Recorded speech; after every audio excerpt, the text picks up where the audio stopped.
recipe, we're going to make 3 breads with 1 dough. Now this is a really standard principle in bread baking communities, especially the smaller old-fashioned cottage style sort of bakeries that a lot of people have in their villages or towns.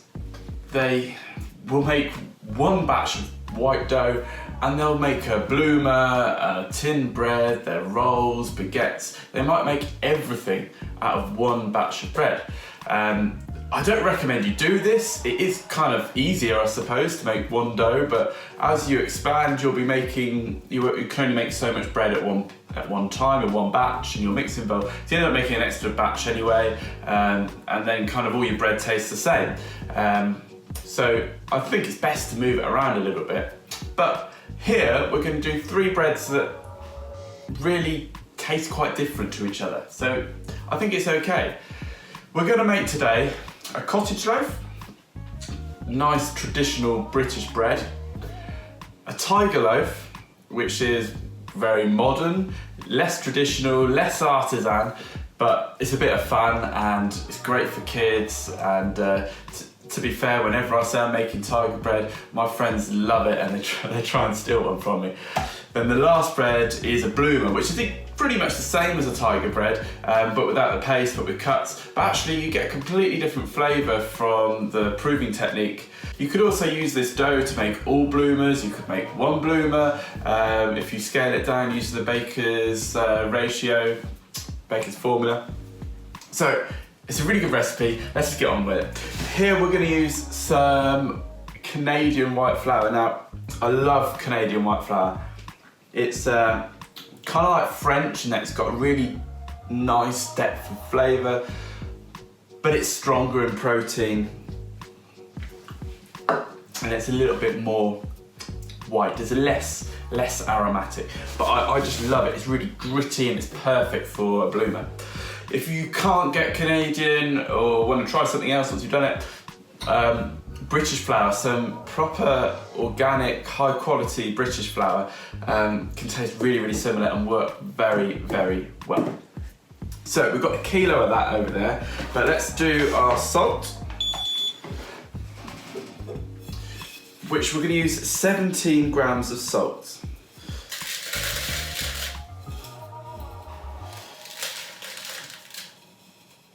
I've got some water here, which has been kept in the fridge. It's about 10.5 degrees.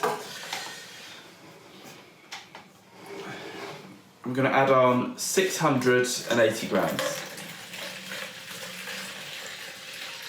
And I've got to be careful because I put the salt in first that I don't add too much in. So we'll give this a whisk. For this, we're going to add in 16 grams of yeast.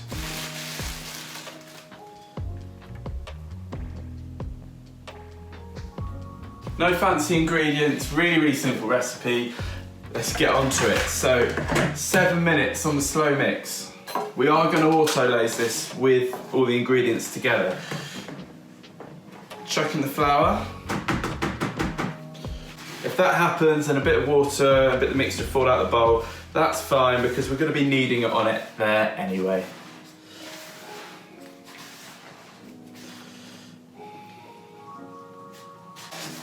Then once it gets stuck in the bowl, spread it out.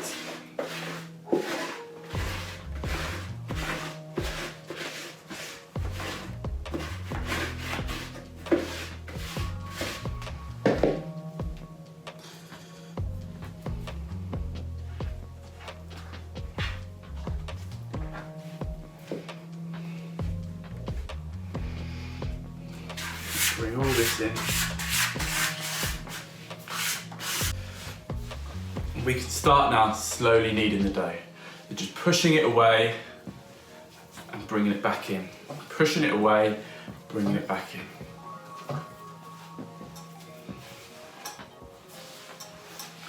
And the trick here, as always, is to just grab all the ingredients. Grab it all into a bowl. Then we can start slowly fermenting. Okay, now that dough is looking fairly strong. I actually added another 2 minutes, so it's 9 minutes in total that I slow kneaded that. The reason I added a little bit more time is that I couldn't quite see enough strength coming from the dough, which I can now. Now, we're going to, as always, pop it back in the fridge for 10 minutes, just 10 minutes. And that'll allow the dough to keep developing nice and slowly, to keep making it nice and strong gluten structure and ready for fast mixing. Now, if we were using a dough mixer, I would have said 7-8 minutes straight slow mixing would be absolutely fine. You wouldn't need to do the autolays, but this just saves a bit of energy.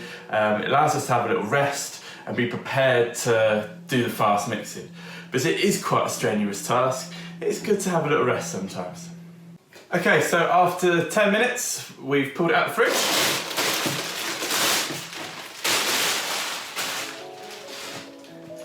And we're gonna chuck the dough on the table, but before that, we'll start our timer for 7 minutes.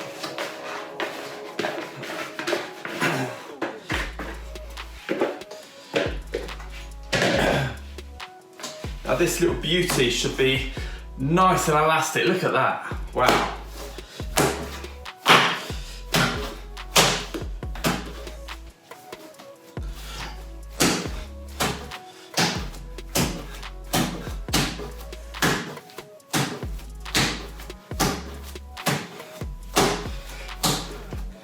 Okay, that dough now is really nice and strong. Loves it.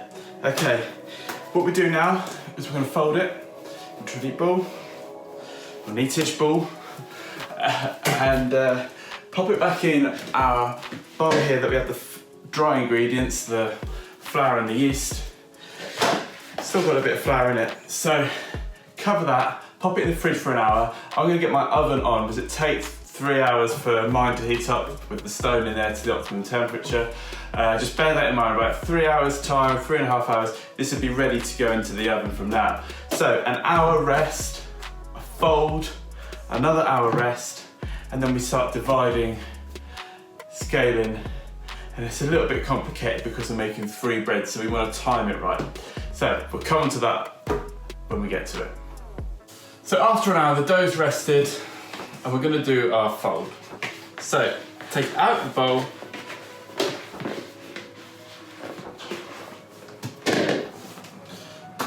Dough is lush. Nice stretch. Nice stretch. Nice stretch. Okay, this one's straight. Okay. Then just to knock out a bit of air, just gonna roll it over like that into our ball. Leave it like that for another hour in the fridge. We're now going to divide our bread. Chuck it out. Okay. Don't get rid of the bowl just yet. Now, we're going to make 3 loaves out of this. So the first one is going to be a bloomer, and this is going to come out about 485, not 490 grams.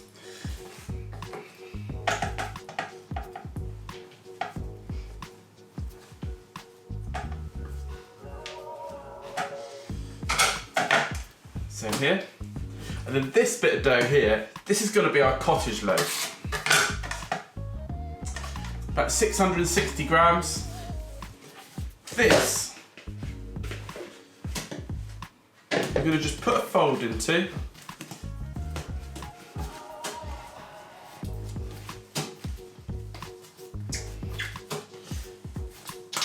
Knock all the air out of it.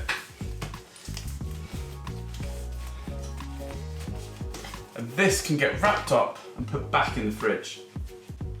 Now the reason for that is the extra development time will really help this from not exploding in the oven, and it will mean that the dough is a little bit more strong.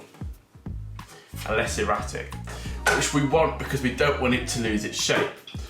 So, and the other reason is that with the timing of this bread, it will be ready at the same time as these are ready to go in the oven, and I haven't got enough oven capacity to fit them all in at the same time. So, that can go in the fridge in a second. Now we're just going to mould these into balls. Watch again. So flatten, over, over, over, over, over, over, and each time we're pushing in, we're going to get rid of a bit of air, and we're just taking the longest side until it kind of gets to a point where it just doesn't really want to go anymore. And then we just put it forwards, cup it, like that, to put it towards us. And that's cool. So those can now be left to rest for about 5 minutes, and that will just allow everything to relax, and it'll be ready to mould in our final shape. Now for this, I'm just using a pizza peel, but you can use a wooden board, you can use a tray, and I'm just having a little bit of white flour and a little bit of semolina, and that should just do enough to stop it sticking. Okay, so let's go. Taking the first one that we did, flatten it out. First, stretch it out, and we've kind of got a rectangle here, yes? That bit there folds in. These bits at the side fold over like that. And you're creating tension by making that strong, okay? Fold that over, fold it over again, and just kind of pinch at the edge there. And that's it. You can give it a little thing at the side just to tidy it up. And that will do you. So, let's do it again.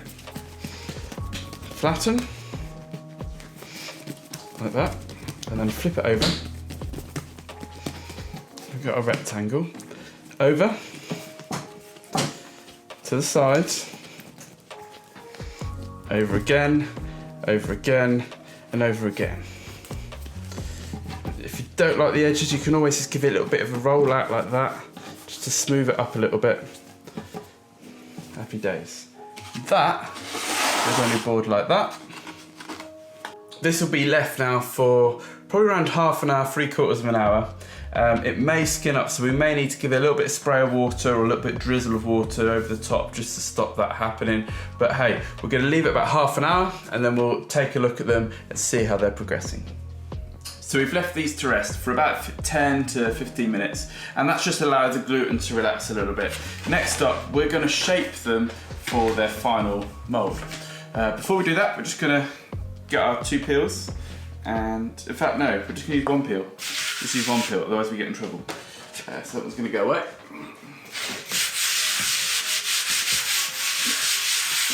Just rub a bit of flour on top there, that will do the job. Okay. So we've got slightly dusted surface over here. We're going to take the first one that we did. It's dried up a little bit, it's got a tiny bit of skin in it, but that's okay. So we're going to flatten it a bit more. And that'll just take out as much air as we can, which will help it become much more even. Donkey. I forgot the word now. Loaf. Okay, so we've got it spread out like that. First of all, we're just going to take a roll from the top there, down, and then again, down. Okay. Then we're going to tuck the sides in like that. And this is going to be about the width of our loaf. The more even that is, the better. Again, you can give it a little tap now if you want to knock out a bit more air. And then we start rolling this over. And then we're going to have this little bit here towards you. We've got a little ridge there, and you want to make sure that's relatively even, because if you have it too much on that side or over there, then it's going to make your bloomer or your tiger bread, that's going to be uneven. So we want to try and make sure that's even, which we are. We're in a good place. If not, we can give it a little stretch with our fingers as we push it down, keep going round, and you can just give it a little tap like that. Right, now that is fine as it is, but you may choose just to give it a little bit of curve with your hands, just to make the edges a bit softer. So, in we go. Now, the trick is when you do 2 or more, is that you want to do them all the same, so that they're the same shape. So let's see how we get on. So, let's knock out the air. In a kind of rectangular shape. Yeah, fold that one over there. And again. Then take our sides, fold that one over. Bear in mind we want it relatively similar to the other side. It's just looking at slightly narrower. That's okay, we can just flatten it out a little bit here. There we go. Then roll over again, and then just tuck over those bits there, like that. Just roll it out like that, just to make sure it's all nice and smooth. And if we want to, we could tuck the sides in. Don't have to. And there we go. 2 bloomers. So they'll prove up, and they'll be just great little bloomers. They will. Or we can decide to paste one with tiger paste, which is exactly what we're going to do. So I'm going to just move them slightly to the side because I want to make sure that they have enough space to grow, especially as this is how they'll be when they go in the oven as well. So I'm going to leave it like that now to prove up for around about 45 minutes, maybe hour and a half, or depending on the temperature of the dough and the temperature of the room. Okay, so our 2 bloomers, one's a bloomer, one's a tiger bread, I've had probably about half an hour to do their thing. But the next stage is we need to make our tiger paste. Now to do that, we need quite a few ingredients. So we've got salt, we're just using normal table salt here, just because it's broken down, it's fine.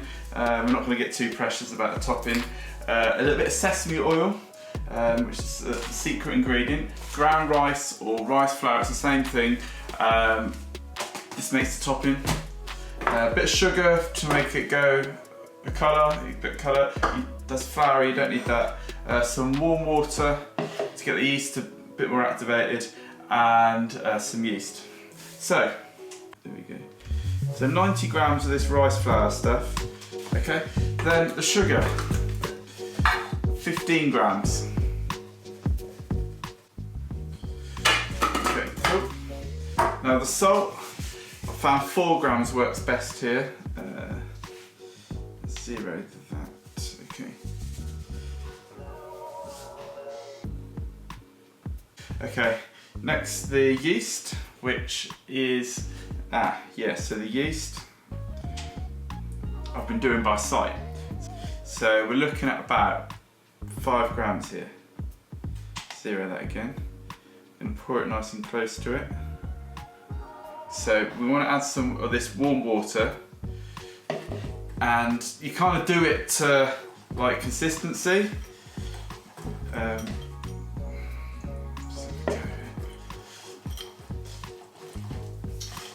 you'll find that every baker, the professional world, kind of has their kind of consistency that they like to work to.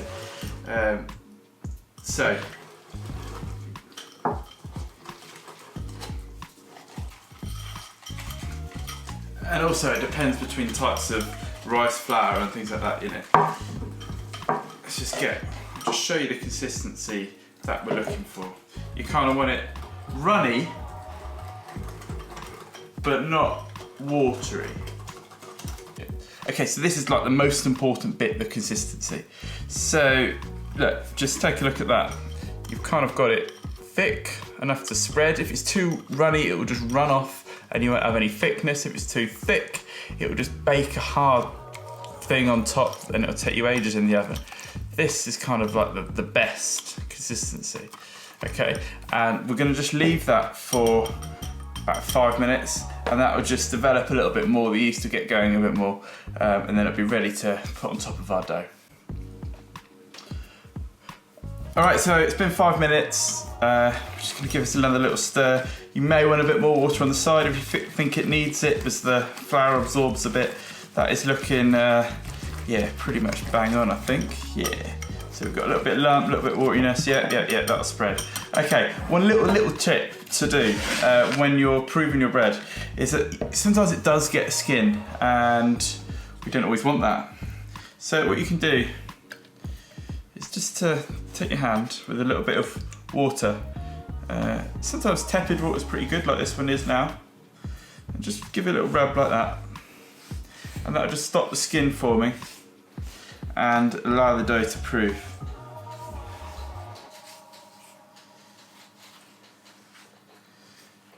Obviously don't push too hard, you just push lightly, and if it's any bits of resistance you just add a bit more water. Okay, so that's that one done. Now we're going to apply the tiger paste to our other bread. Before we do that, we just want to make sure that the bread is going to come off the board.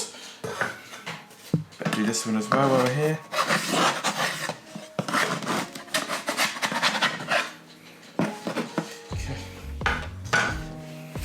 And that they're nicely apart. Yes, okay.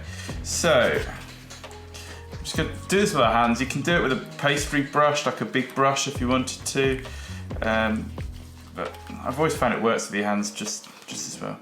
So, just rub it on top basically.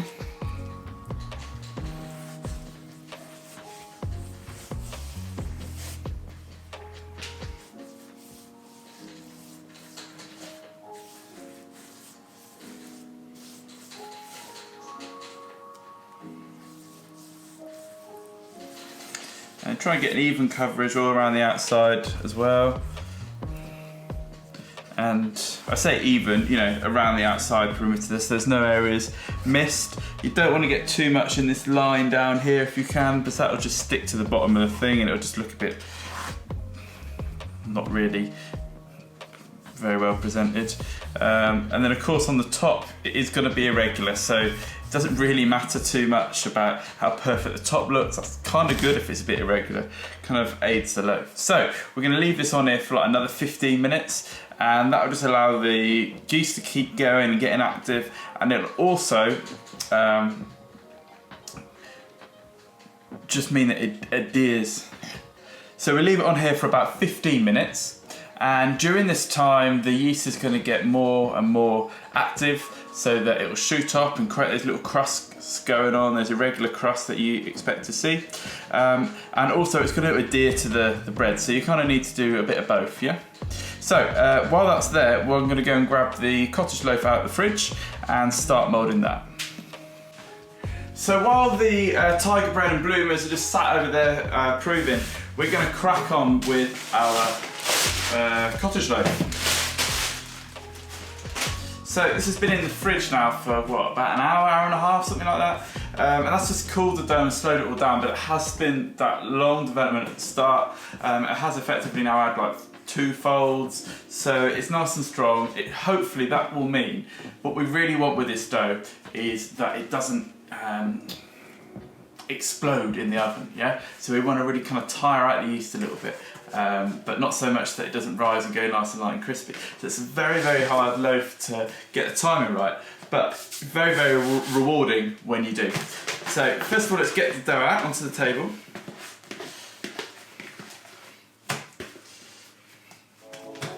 And this is just going to be one loaf. First of all, we're going to just divide it into 2 pieces, okay? One's going to be 70%, one's 30%, okay? And the 30% is going to be the bit at the top, and the 70% is going to be the bottom of the loaf. So let's go for around here, okay? And we're just going to roll these over, mould them into a ball, try and get as much air out as possible, because we want to do this now and let it relax. If we don't let it relax, then it'll be too hard to shape, and we'll end up getting it irregular. So like that, and the second time.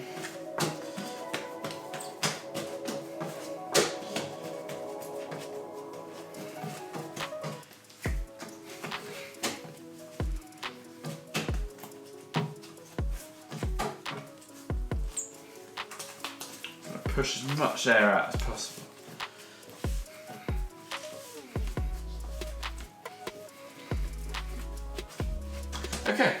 So we leave that to rest now for about 10 minutes. 10 minutes is going to be probably the most perfect time before it starts getting a little bit gassy. Okay, so now we're just going to take our body and just give it a light round, okay? Same with this one. And now we're ready for the real magic. So this boy comes up here, this one comes up here, and we're just gonna pop him on top like that. And then this guy is just gonna push right in like that. Okay, and hopefully this will be right in the middle. And the more the center we can get it, the better. If you're noticing it's going a bit too much one way, try and lift the bottom over, move it around a little bit.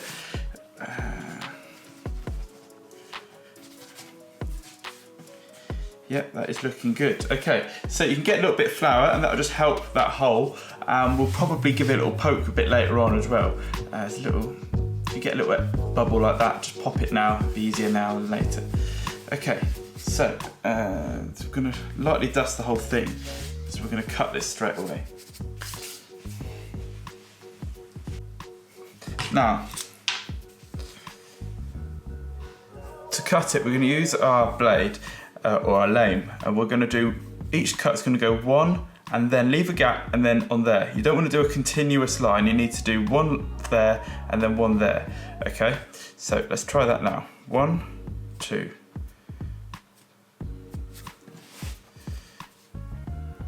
We're doing equal spaces apart.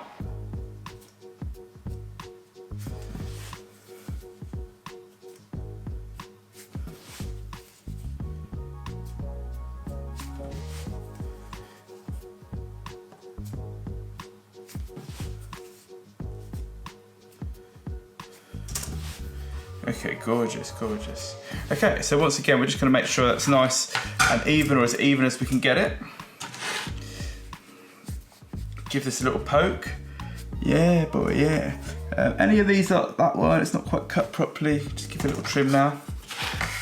And then just slide it onto our tray like that. And then that will then prove, well, I say prove, it is going to obviously prove, but it's more just relaxing because we don't want it to go up too much more. We want it just to relax and rest and just settle a little bit.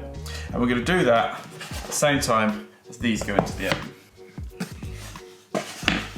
Okay, so we're ready now with our tiger bread. That's starting to crack. If you see that now, that means those cracks will go into the dough. So for our bloomer, we're just going to lightly dust. You do get more even results if you use a sieve and sieve it over. But if you're only going to use it once, it could be more washing up, so it's up to you. And then with our cuts, we're going to go 1, 2, 3, 4, and a little one there, cheeky one, 5. Do how many that you like. I would say a minimum of 3, preferably average of 4, 5, probably the top. So yeah. Brilliant, so that's great. That's going to go straight in the oven now. A load of steam. It's going to be 250 on my oven, and then we'll drop it straight down to 230 and bake for about 30-35 minutes. Before it goes in, just going to again make sure that it's going to come off.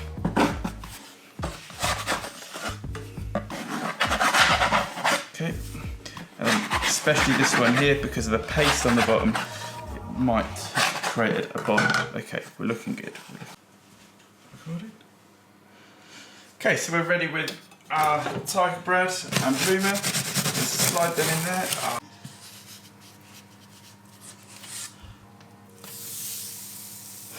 think I've saved that. Then with the kettle, boiling water, a good amount of steam in there. We want this really nice and thick. And that steam will really help create that crust, that golden coloured crust that we associate with the tiger bread. So, on we go with that. 230, I'm just gonna put the top and bottom heat on just for 5 minutes, just to get that temperature back to 230 so we get that right colour on our bread. This tiger bread looks done, stay in for definite. Oh no, we can get a bit longer out of him. Looks really dark under that colour. Let's turn this guy over as well. Okay, so I've dropped the temperature down to about 210, just because it was going a little bit golden. And also a couple of minutes ago I just released the steam, and that will help get that nice sheen on top of the bread and help the colour go to the right colour on the crust. So now we're going to heat our stone up, ready for our cottage loaf to go in. The cottage loaf is here, so what we can do is once or twice I've just gone along and just dipped my finger in the bottom there, and I've just kind of pulls it all tight, reinforces the hole, and just make sure that if it's going one way, if it's going like that way or something, I'll just I'll use my finger and just pull the whole thing this way and just poke it down.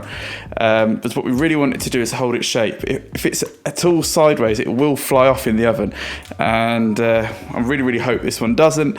So yeah.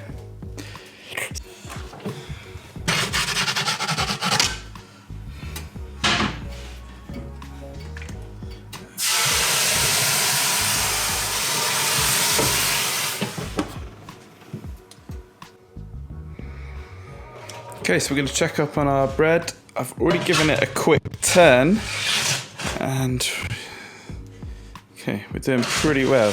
So just a little bit more colour, I think. So when it comes out in the light, it is a little bit pale. So chuck it in there for another, let's say, 3-4 minutes, and that should do us.